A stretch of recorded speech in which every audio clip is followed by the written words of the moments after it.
हल नहीं निकला है। आप सबको मालूम है कि छात्रों के साथ चलने के लिए श्री प्रशांत किशोर जी ने आमरण अनशन का सत्याग्रह शुरू किया था 2 तारीख से, और वो आप अब 6 दिनों के अनशन के बाद उनकी तबीयत बिगड़ी और वो हॉस्पिटल में है, आईसीयू में है। उनका अनशन जारी है। छात्रों का जो इशू था वो अभी भी वैसा का वैसा ही है। प्रशांत जी अपना अनशन जारी रखेंगे, चाहे वो हॉस्पिटल में हो या हॉस्पिटल से बाहर आ जाएं, जब तक छात्रों के इस मुद्दे का समाधान नहीं निकल जाता। और कल हमने इस आशय का एक ज्ञापन माननीय चीफ सेक्रेटरी साहब को भी दिया था, जिसमें यही बात कही गई थी कि एक बहुत साधारण सी मांग है कि अभ्यर्थियों का एक शिष्टमंडल 5 सदस्यीय शिष्टमंडल की मुलाकात मुख्यमंत्री जी से करवाई जाए, तो बाकी समाधान उससे आगे निकलेगा। और यही मांग हमारी चीफ सेक्रेटरी ने सुनी और कहा कि वो उस पर विचार करेंगे और हम तक वापस आएंगे। इसके बाद उस पूरे घटनाक्रम में जो हुआ, उसमें जो जहां थे हमारे साथीगण, उस हिसाब से आपको वो एक डिटेल्ड ब्रीफिंग करेंगे। शुरू में धरना स्थल के समय की जगह पर श्री किशोर कुमार मुन्ना जी उनके साथ थे। मैं उनसे रिक्वेस्ट करूंगा कि वो वहाँ की बातें आपसे कहें। उसके बाद एम्स में जो घटना घटी उसके साक्षी हमारे मित्र आनंद मिश्रा जी थे, वो उसके बारे में बताएंगे। उसके बाद जो कुछ कोर्ट में हुआ उसके लिए बातचीत करने के लिए हमारे पास एक जाने माने एडवोकेट कुमार अमित हैं, वो आपको उसके बारे में बताएंगे। और फिर आपके जो भी प्रश्न होंगे उनके हम यथासंभव यथाशक्ति आपको उसका उत्तर देंगे। ठीक है, तो शुरू करते हैं पहले किशोर कुमार मुन्ना जी के साथ। सबको नमस्कार, धन्यवाद। 2 तारीख से प्रशांत किशोर जी गांधी मैदान में गांधी मूर्ति के समक्ष सत्याग्रह कर रहे थे। जिस दिन घटना घटी उस दिन 4:05 पर सुबह में बड़े पैमाने पर पुलिस का ऑफिसर और पुलिस आती है। सोए हुए लोगों को, प्रशांत किशोर जी सोए हुए थे और उनके साथ सभी सत्याग्रही साथी, सब लोग आराम में थे। पुलिस ने बहुत बर्बरतापूर्ण और जबरन तरीके से प्रशांत किशोर जी को वहां से उठाती है, बलपूर्वक बल का प्रयोग कर, और जाके सीधे एम्स ले जाती है। पुलिस ने ले जाने के पहले कोई होमवर्क नहीं किया था। जब वो एम्स जाते हैं तो एम्बुलेंस में एक डॉक्टर होता है। पहले डॉक्टर से कहा जाता है कि आप इनके स्वास्थ्य के बारे में जांच करें। एम्स जब वो पहुंचते हैं तो लगातार एम्स प्रशासन पर, पुलिस प्रशासन और सरकार के लोग दबाव डालते हैं कि भाई आप इनको यहाँ एडमिट कीजिए, लेकिन उनके पास कोई पेपर नहीं है। एम्स प्रशासन ने इनकार कर दिया। फिर जो साथ में डॉक्टर था उन पर दबाव दिया गया कि आप इनका हेल्थ फिटनेस सर्टिफिकेट दीजिए, आप लिख दीजिए। तो उन्होंने भी कहा कि मैं ये नहीं लिख सकता हूं बगैर जांच का। प्रशांत किशोर जी से कहा गया कि अब आपको यहाँ नहीं, यहाँ से पीएमसीएच या एनएमसीएच ले जाएंगे, लेकिन सरकार ने वहां से उनको फतवा लेके चला गया। मैं सिर्फ इतना कहता हूं, युवाओं के भविष्य बेचने के बाद भी सरकार और सरकार के प्रवक्ता बड़ी ढिठाई से अनर्गल और झूठे आरोप प्रशांत किशोर जी पर और जनसुराज पर लगा रही है, इस आंदोलन पर लगा रही है। सरकार को बताना चाहिए क्या पटना में अस्पताल की कमी हो गई? पीएमसीएच, आईजीएमएस, एनएमसीएच से बड़ा अस्पताल क्या फतवा में है?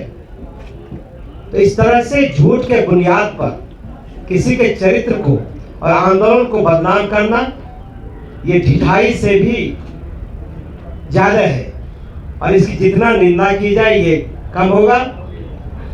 जिस आंदोलन के बारे में जो छात्रों के भविष्य को बेचा गया है, करोड़ों, 1000 करोड़ रुपया से ज्यादा का जो सौदा हुआ है, उस पर सरकार का जुबान नहीं खुलता है।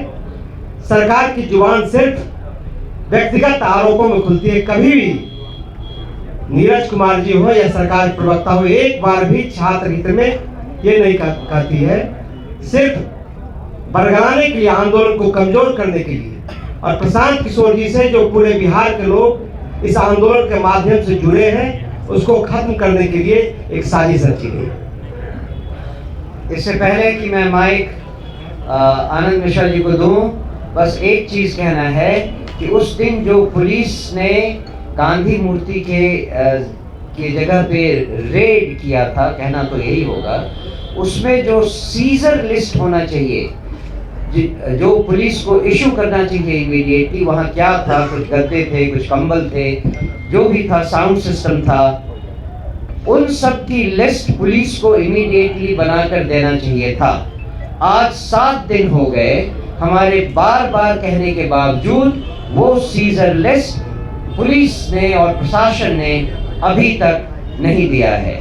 अब उसमें वो क्या ऐड करेंगे, लिखेंगे गांजा था या अस्त्र शस्त्र थे, ये हमें लगता है कि कुछ जानबूझकर ऐसा षड्यंत्र रचने के लिए पुलिस और प्रशासन मिलकर सीजर लिस्ट अभी तक जारी नहीं किया गया है।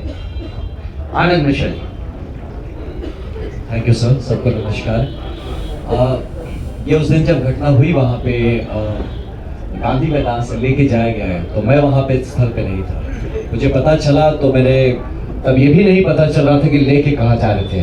मैक्सिमम मैंने जिसको फोन सब बोले पता नहीं भैया कहाँ लेके गए, एम्बुलेंस में लेके गए, कहाँ लेके गए, हम लोग यहाँ देख रहे हैं, वहाँ देख रहे हैं, किसी को नहीं पता था। तो किन्हीं कारणों से कैसे भी करके मैंने अपने तरीके से उसको पता लगाया कि वो एम्स की तरफ जा रहे हैं। मैं वहां से तुरंत निकला, इनके एम्स पहुंचने के 15-20 मिनट में पीछे मैं भी वहां पहुंचा। जब पहुंचा तो पहले रोका गया, भाई कहाँ जा रहे हैं, क्यों जा रहे हैं? तो मैंने कहा भाई हॉस्पिटल जाने भी नहीं देंगे, क्या हो गया? तो नहीं सर हम तो आपको जानते हैं, अब तो इसलिए रोक रहे हैं क्योंकि पहचान गए हमको। तो मैंने कहा बिल्कुल हम मिल सकते हैं। आपने क्या किया? आपने किसी को खबर नहीं है कि आदमी गया कहाँ, आप हवा में उड़ा लेंगे, किडनैप कर लिया, क्या क्या आखिर उसका मुझे पता होना चाहिए। तब तक एक हमारे डीआईजी साहब अंदर थे, वो आए, बोले हाँ आने दीजिए, इनको आने दीजिए। मैं अंदर पहुंचा, वहां पे जाके जब वहां देखता हूं तो बहुत सारे ऑफिसर थे। ये एक बहुत इंपॉर्टेंट बात आप सबको बता रहा हूं, ये डीजीपी साहब से रिक्वेस्ट करूंगा इस बात का संज्ञान ले। एक आदमी का रैंक नहीं दिख रहा था, कौन कौन से ऑफिसर है, किसी का नेम प्लेट नहीं था। डीके बासु गाइडलाइंस बोल के कुछ है धरती पर। ये डीके बासु, मैं खुद ऑफिसर रहा हूं, मैं जानता हूं कि आप अरेस्ट, डिटेंशन, ये सब जो प्रोसीजर्स का तरीका होता है, इतनी अनप्रोफेशनल पुलिस मैं मतलब धरती पे नहीं सोच सकता हूं कि भारत में आज भी ये सही में ये बिहार का वो जो गाना था, ये बिहार में ठोक दे कट्टा कपार में, यही पुलिस कर रही है। इतनी अनप्रोफेशनल। रैंक क्या है, नाम क्या है, कौन है, किसी को नहीं पता। ये तो बैंड ऑफ कौन है, हमको क्या पता? कोई बहरूपिया हो, कोई गुंडे हो, ये सच में पुलिस थी या नहीं? एक बंदे का नहीं दिख रहा था, आधे से ज्यादा ने कैप नहीं पहना था। बिहार पुलिस भी है कि नहीं पता नहीं, अब है कौन? तो वहां मैं सबसे पूछ रहा भैया आप कौन है, क्या है? हाँ बताया जाएगा। वहां पे आते हैं, रूम में मैं बैठा था, आके कहते हैं आपको मेडिकल टेस्ट करना होगा। प्रशांत जी पूछ रहे हैं किस केस में लाए हैं मेरे को? बताया जाएगा। अरे व्हाट इज बताया जाएगा? आपकी कुछ नेचुरल राइट्स, फंडामेंटल राइट्स है ना, आपको पता तो होना चाहिए आप डिटेन हुए हैं, आपने मुझे अरेस्ट किया है, बताया जाएगा। तो बोले जब आपको ही नहीं पता आपने मेरे साथ क्या क्या, आप कैसे भैया, पता नहीं आप मुझे इंजेक्शन के नाम पे जहर दे देंगे तो कौन जानता है? इतनी दुश्मनी जब दिखा रहे, आप जहर भोग देंगे मेरे अंदर और फिर कहेंगे किसी कारण से मर गया ये आदमी, तो ये रिस्क होता है ना। तो वो आदमी कैसे बोलते हैं कि हाँ आप मेरे शरीर के संग आप चेकिंग करिए, कुछ भी करिए, आप प्रिक करिए, कौन जानता है उस नीडल में क्या लगा के प्रिक करेंगे? तो ये सब का गारंटी आप कैसे आप उस आदमी पे भरोसा कर सकते हैं जो कि अपना आइडेंटिटी डिस्क्लोज करने को तैयार नहीं कि वो है कौन जिसने डिटेन किया है? हमें क्या पता बिहार पुलिस ही है कोई और है? तो ऐसे सिचुएशन पे ये प्रशांत जी कहते हैं कि भैया आप हमको पहले बताइए कि हमको लाए क्यों है, आप कौन से केस में लाए हैं, कोई पुराना केस है, नया केस है, केस का नंबर बताइए, आप हमारे चार्जेस बताइए, कहां लेके जाएंगे यहाँ से ये बताइए, मुझे इन्फॉर्म तो करिए किसी को कि भाई हम कहां पे हैं।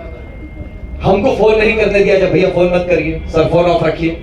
आप हमारे कम्युनिकेशन नेटवर्क बंद कर देते हैं। मैं फिर बोला ठीक है बाहर, मुझे बोले प्रशांत भैया के काम करिए, आप चलिए बाहर थोड़ा संभाल लीजिए, मीडिया के भी बंधु होंगे उनको बता दीजिए कि हम सेफ हैं, लोग में घबराहट ना आए किसी तरह का। ये आदमी लगातार सोच रहा है कि किसी तरह का विश्रृंखला नहीं होनी चाहिए, पीस मेंटेन रहना चाहिए। आप आनंद जी बाहर जी और सबको बताइए सब ठीक है, सब कोई घबराने की बात नहीं है। He was trying to make things peaceful और पुलिस उसको और उस पे डाले जा रही है घी।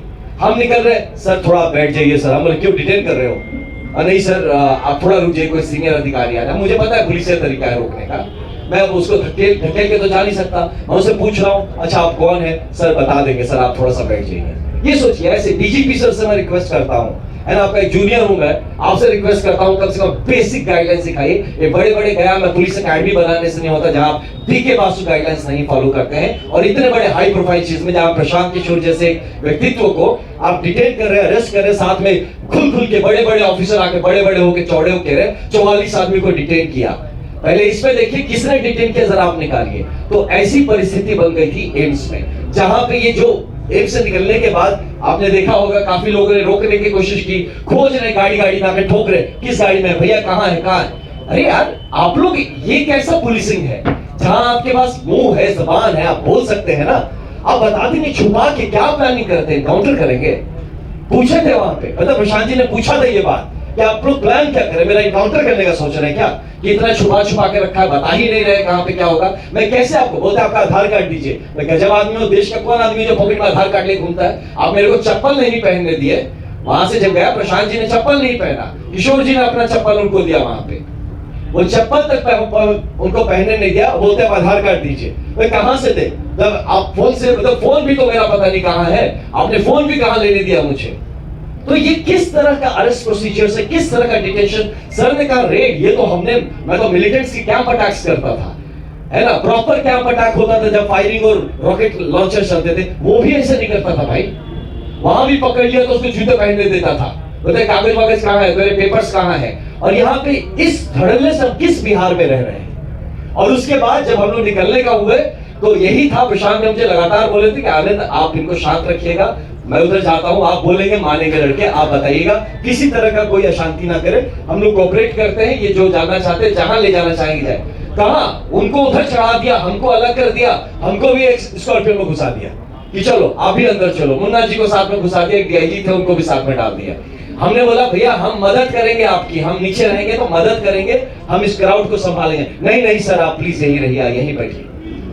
ये चीज करके फिर प्रशांत जी को अलग, हम लोग को अलग, हम लोगों को भी जब निकाला हमें भी नहीं पता हम कहां जा रहे हैं, फोन बंद कर लिया, फोन छीन लिया, उसे कुछ हम पूछ रहे बार बार, जो लड़के थे, किशोर जी थे गाड़ी में, आप हम पूछ रहे थे भैया आप कौन से रैंक के हैं, क्या नाम है आपका? जी सर मैं यहीं से हूं सर, वो भी नहीं बता रहा है। तो उसका थोड़ा सा अब है तो आईपीएस भी थे, हम भी भाई, तो ठीक से समझाए उसको, डीके बासु की बात किए कि तुम्हें पता है मैं तुम्हारे ऊपर इसके लिए हम कंटेम्प्ट डाल देंगे कोर्ट में कि जिस आदमी ने हमको डिटेन किया उसने अपना आइडेंटिटी बताने से इंकार कर दिया, तुम कौन हो? तब वो बताना शुरू किया कि हम सब इंस्पेक्टर। तो 3 सब इंस्पेक्टर हमारे गाड़ी में बैठे थे, हमें नहीं पता था कहां लेके जा रहे हो, सर बता देंगे। अरे कैसे बता दोगे यार, मेरे घर वाले परेशान होंगे, आप क्या किडनैप कर रहे हो हमको? ये तो इलीगल डिटेंशन है ना।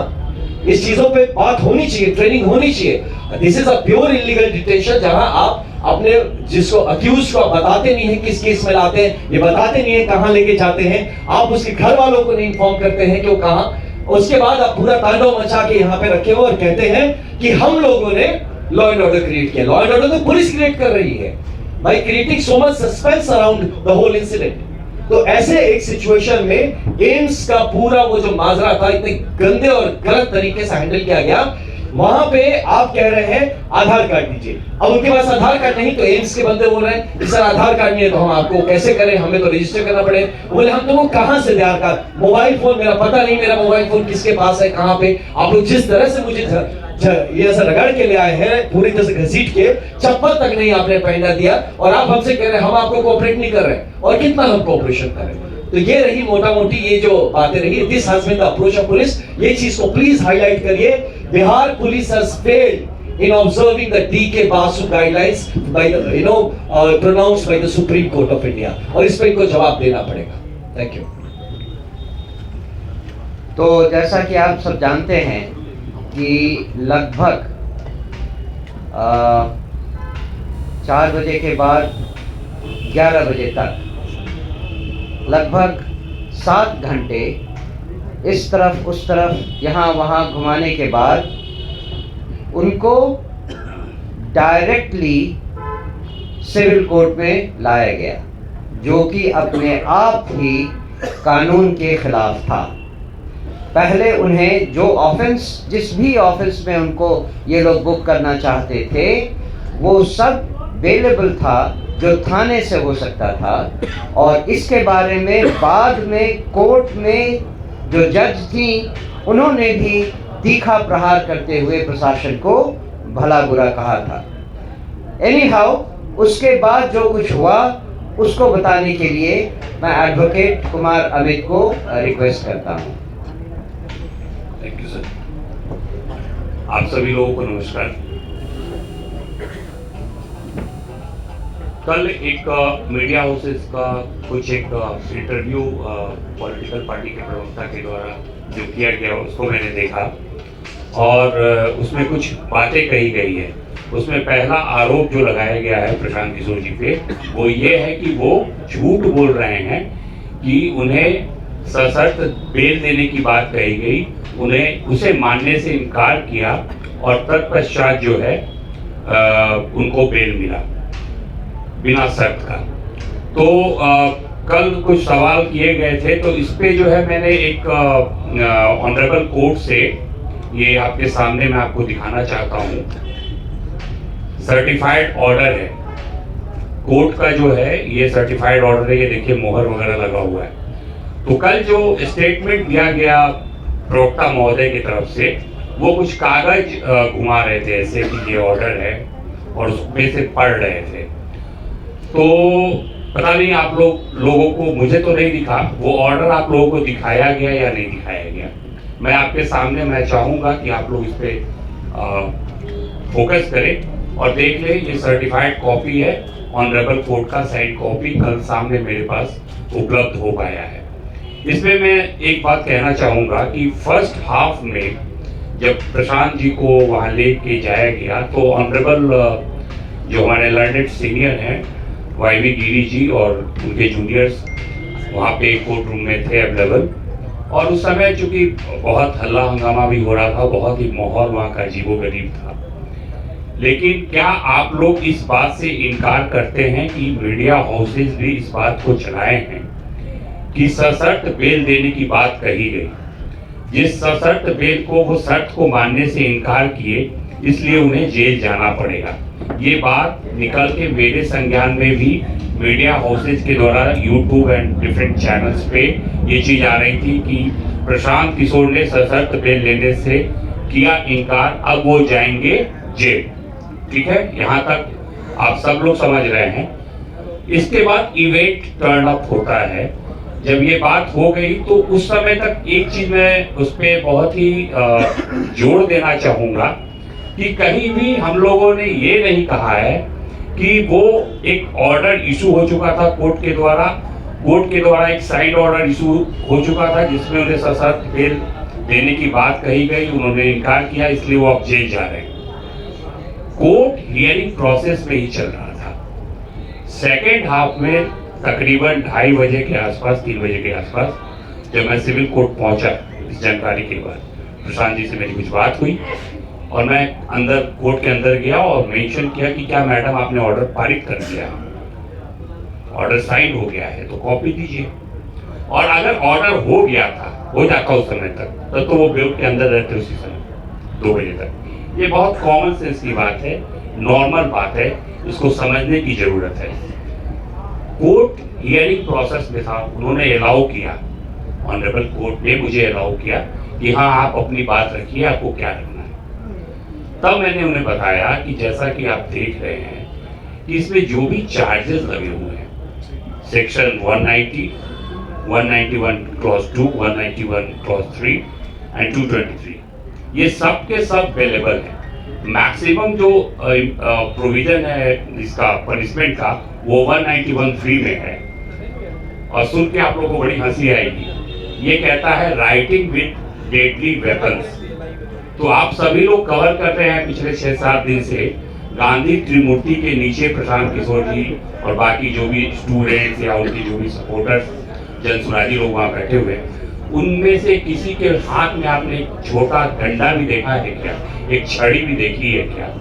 मेरा ये प्रश्न आप लोगों के माध्यम से पूरे जनता को ये इसका बताना पड़ेगा, पुलिस को भी बताना पड़ेगा कि आप जो ये सेक्शन एप्लीकेबल किए हैं, और जैसा आनंद भाई ने कहा, इनसे मैं पूरी तरह से इनके साथ हूँ। इन्होंने बहुत अच्छी बात कही कि डीके बासु के गाइडलाइंस को भी ये लोग नहीं मान रहे हैं।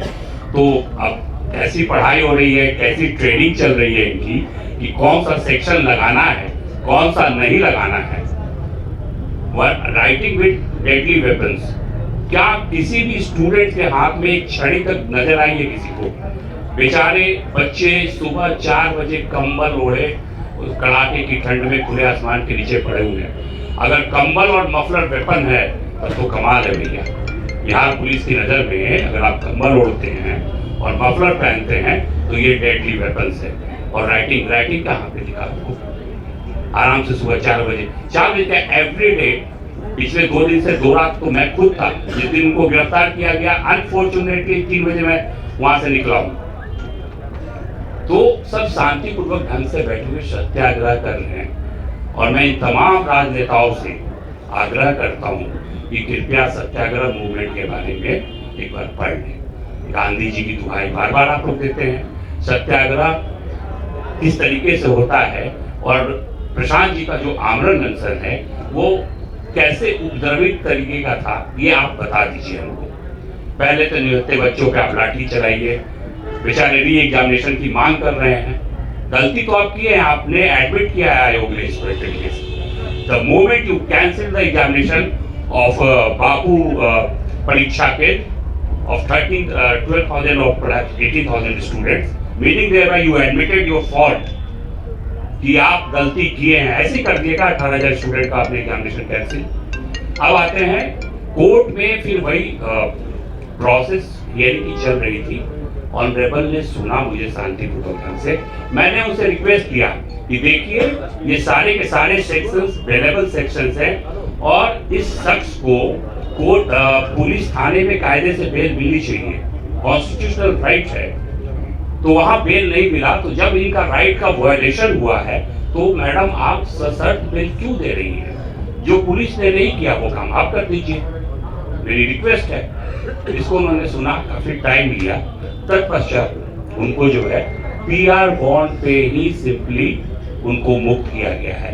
अब मैं आप लोगों को बता दूं कि PR बॉन्ड जो है वो बेसिकली पर्सनल रिकॉग्निजेंस बॉन्ड कहते हैं उसको। और पर्सनल रिकॉग्निजेंस बॉन्ड में भी शर्त रहता है भैया, कोर्ट चाहे तो शर्त लगा सकता है। लेकिन मैं आप लोगों को क्लियर कर देना चाहता हूं कि उसमें चूंकि वो PR बॉन्ड मैंने ही ड्राफ्ट किया था, वो PR बॉन्ड मैंने अपने हाथों से हैंड रिटेन ऐसे ही एक A4 के कागज पे अपने हाथ से लिखा है। वो यहाँ नहीं है, कोर्ट का रिकॉर्ड है, कोर्ट में होगा। उसमें 4 बातें मैंने लिखी है। अब आप बताइए कि क्या वो शर्त है या फिर वो तथ्य है।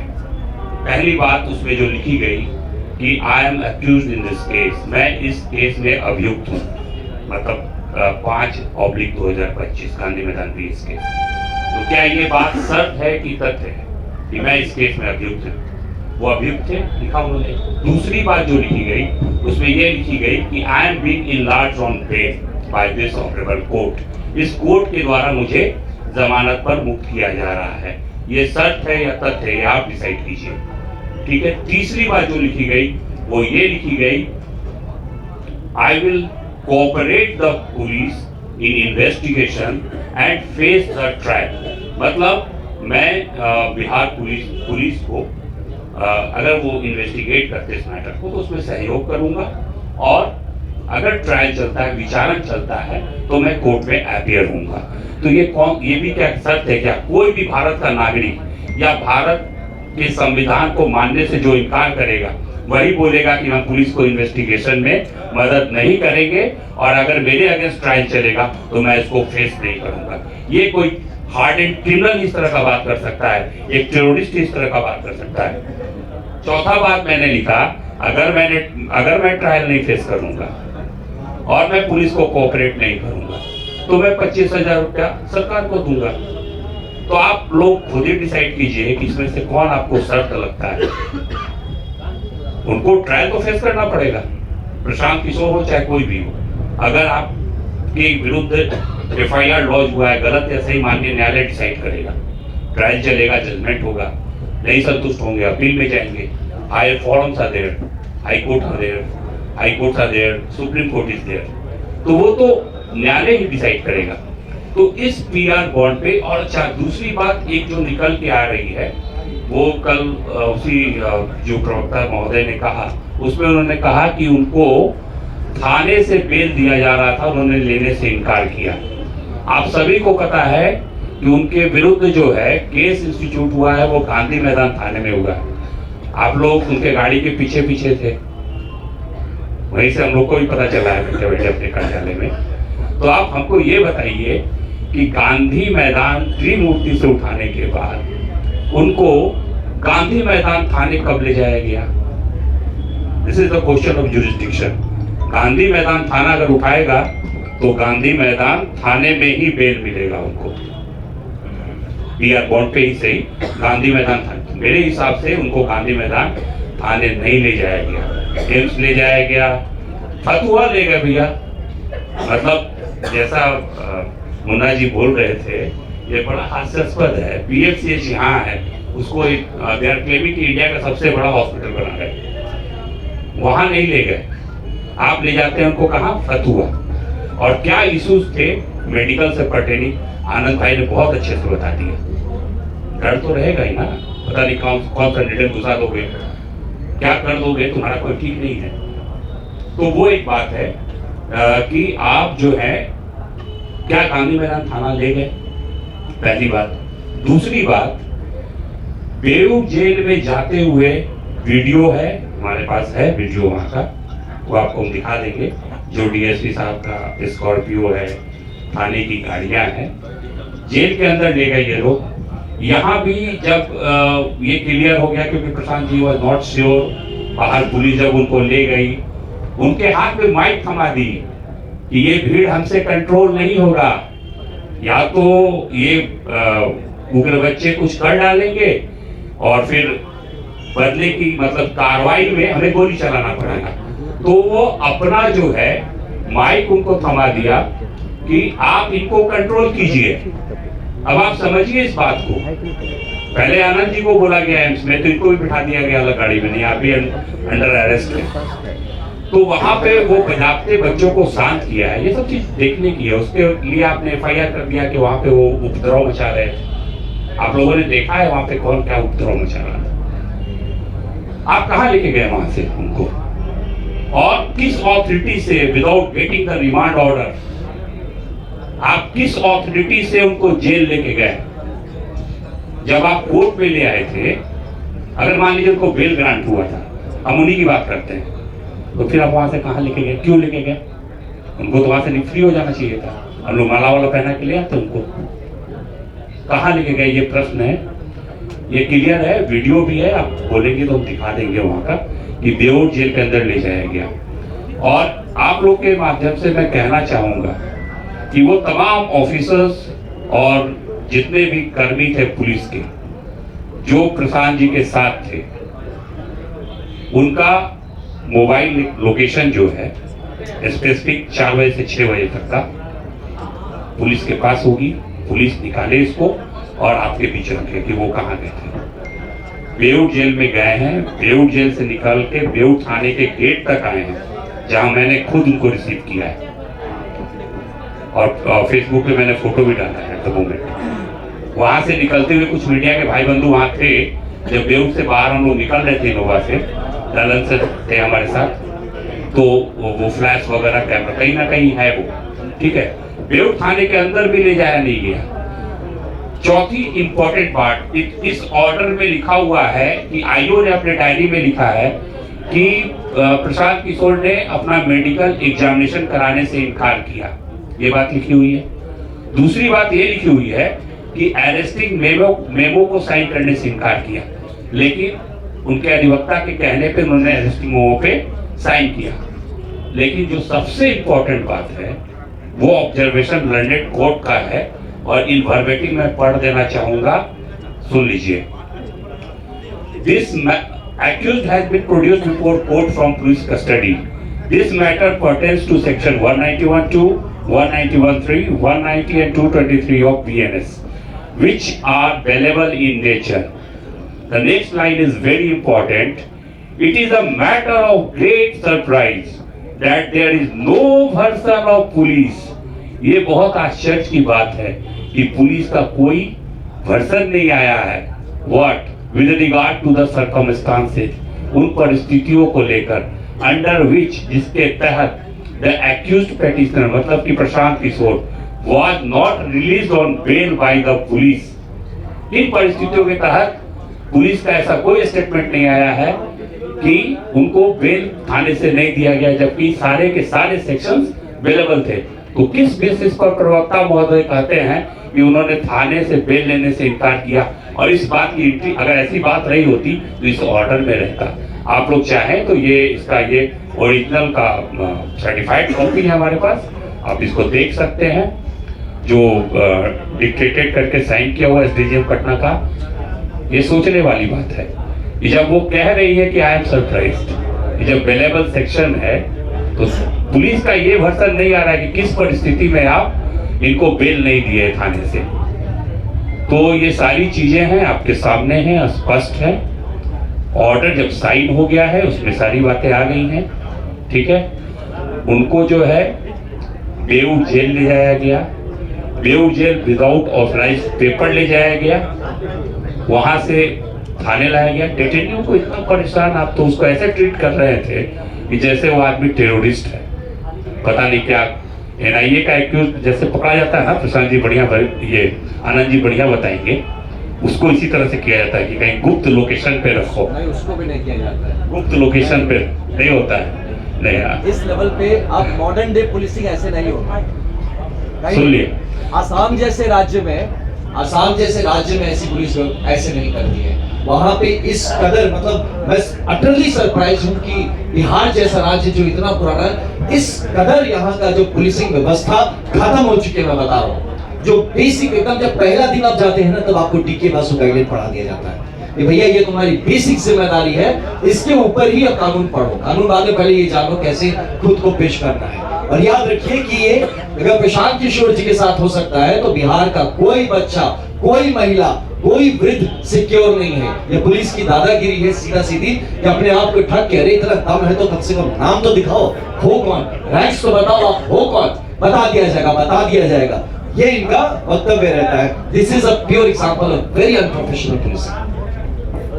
जैसा कि हमारे अध्यक्ष जी ने बताया, ये बात तथ्य है कि जैसे ही अरेस्टिंग होती है ना तो सारे डॉक्यूमेंट्स की कॉपी अवेलेबल कराई जाती है एक्यूज्ड को, so that he can proceed further कि वो उनको अपने डिफेंस के लिए क्या करना है। जैसे कि सीजर किया गया, सीजर मेमो में उपलब्ध नहीं कराया गया है।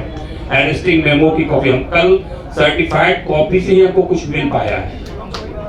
तो ये सारी चीजें हैं, आप लोग चाहें तो ये इसका ये ओरिजिनल का हमको पुलिस के द्वारा कुछ उपलब्ध नहीं कराया गया। तो ये पूरा है, आपके सामने है, इसमें कोई कहानी नहीं है, ठीक है ना।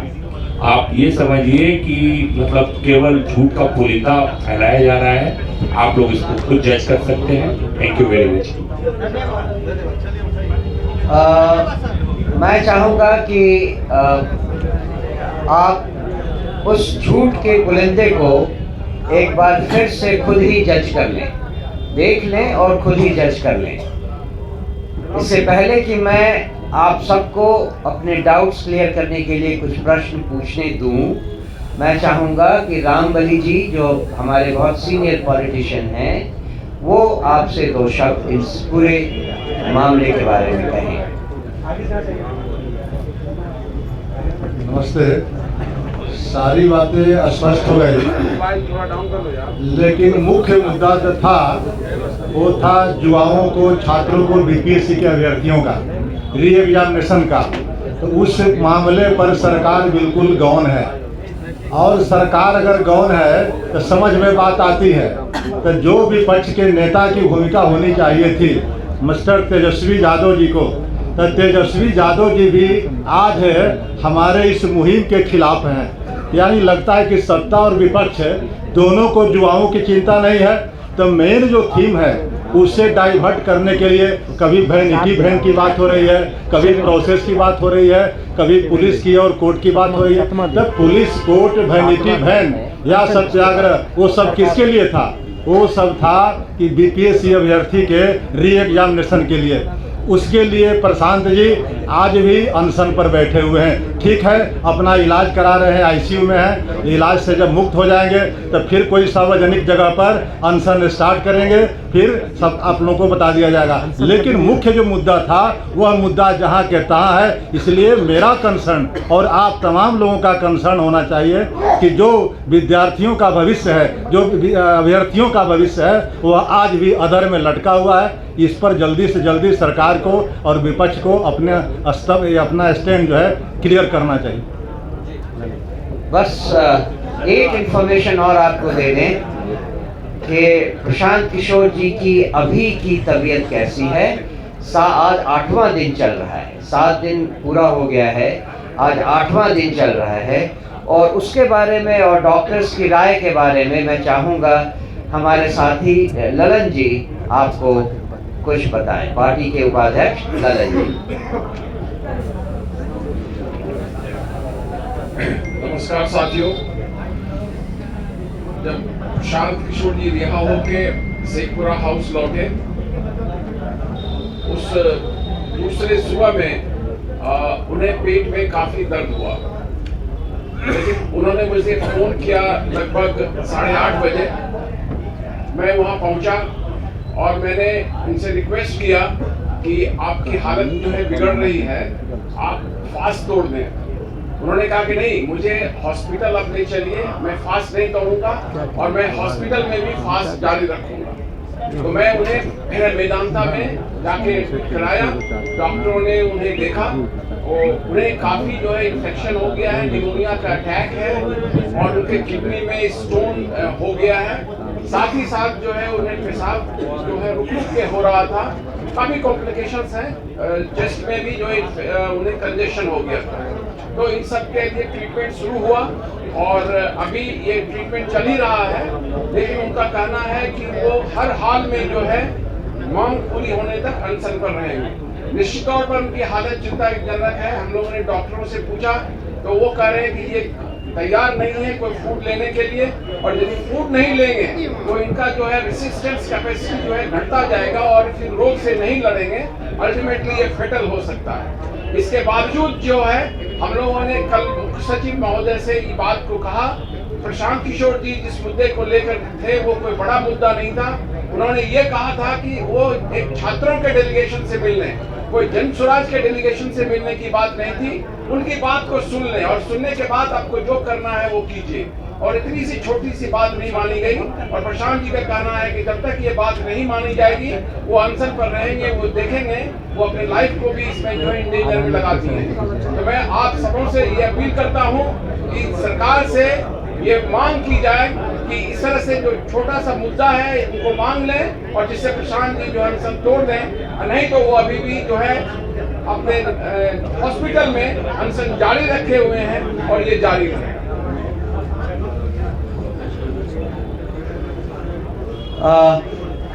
मैं चाहूँगा कि इस ब्रीफिंग का एंड हमारी तरफ से किशोर मुन्ना जी करें और आपको फाइनल कुछ बातें बता दें। मैं बस एक ही बात कहूँगा कि माननीय मुख्यमंत्री श्री नीतीश कुमार जी यात्रा पे हैं और तेजस्वी यादव जी भी यात्रा पे हैं। प्रशांत किशोर जी का अनशन का 8वां दिन है। छात्रों का मुद्दा आज भी पड़ा हुआ है। एक तरफ तेजस्वी जी आग का ताप ले रहे हैं घर में बैठकर यात्रा में, नीतीश जी के प्रवक्ता गाली दे रहे हैं, लेकिन जो छात्र के आंदोलन को लेकर अनशन पर अपना जीवन दांव पर लगा दिया है, उस पर सरकार कुछ भी सुनने के लिए तैयार नहीं है। न सिर्फ सुनने के लिए तैयार है, बल्कि सरकार इतने अहंकार में है कि छात्रों से बात करने के लिए भी तैयार नहीं है। ये बहुत ही शर्मनाक है। सरकार को अविलंब राज्य हित में, छात्रों के हित में और प्रशांत जी के स्वास्थ्य के लिए भी तुरंत छात्रों से वार्ता करनी चाहिए और उनके 5 सूत्री मांगों पर विचार करना चाहिए। सर एक पॉइंट बस मैं ऐड करना चाह रहा था, इसी बात पे एक पॉइंट ऐड करना चाहता था। नॉर्थ ईस्ट में रहा हूँ ना मैं पोस्टेड, वहाँ पे अल्फा जैसे GNLA बड़े बड़े मीटिंग NSCN ग्रुप्स हैं, सरकार उनको भी बुलाती है वार्ता करने के लिए। बड़े बड़े मिलिटेंट ऑर्गेनाइजेशन से सरकार वार्ता करने बुलाती है। यहाँ बच्चे कह रहे हैं हमसे बात कर दो, सरकार की बात नहीं सुनती। अब देख लीजिए संवेदनहीनता की पराकाष्ठा अगर कुछ हो तो यही है। तो अब प्रश्न है तो अब आपके प्रश्नों का इंतजार है और आप प्रश्न पूछने के समय ये बताएं कि आप किससे प्रश्न पूछ रहे हैं। मुन्ना जी, आपने कहा कि 1000 करोड़ का सौदा हुआ है बीपीएससी में, क्या सबूत है, कोई साक्ष्य है क्या? और दूसरा सवाल है, एक सवाल एक बार में, एक सवाल एक बार। ठीक है, दूसरा ये मैं नहीं कह रहा, ये गांव-गांव में चर्चा हो रही है। यदि 1000 करोड़ रुपए का डील नहीं होता और हमें से प्रमाण मांगा जा रहा है, तो आप तो सरकार में है, कोई सिटिंग जज से आप जांच करवा लीजिए और यदि 1000 करोड़ रुपए घोटाला नहीं हुआ है तो आप हम पर कार्रवाई कीजिए। ये तो मैं नहीं कहता हूँ, बिहार के गांव-गांव में चले जाइए। जो छात्रों का आंदोलन तेज हुआ है तो ये परसेप्शन बना है इसमें बड़ा घोटाला हुआ है, बड़े बड़े लोग इसमें लगे हुए हैं, बड़ा बड़ा मछली फंसा हुआ है, इसलिए सरकार जांच नहीं करवाना। लेकिन सरकार तो ये कह रही है, बार बार कह रही है, जैसा अभी आपने कहा खुद की सरकार ये कह रही है कि सबूत वो दे। अगर हम सबूत देते हैं, हम दूसरे देश पर जो है इसको तुरंत जो बीपीएससी को हमने सरकार को सबूत भी दिया है, लेकिन सरकार ने उस सबूत के आधार पर कार्रवाई नहीं की है। हम उसके लिए माननीय न्यायालय का भी दरवाजा खटखटाने के तैयार हैं और हमने सबूत के आधार पर बात किया है। अध्यक्ष जी, आप लोग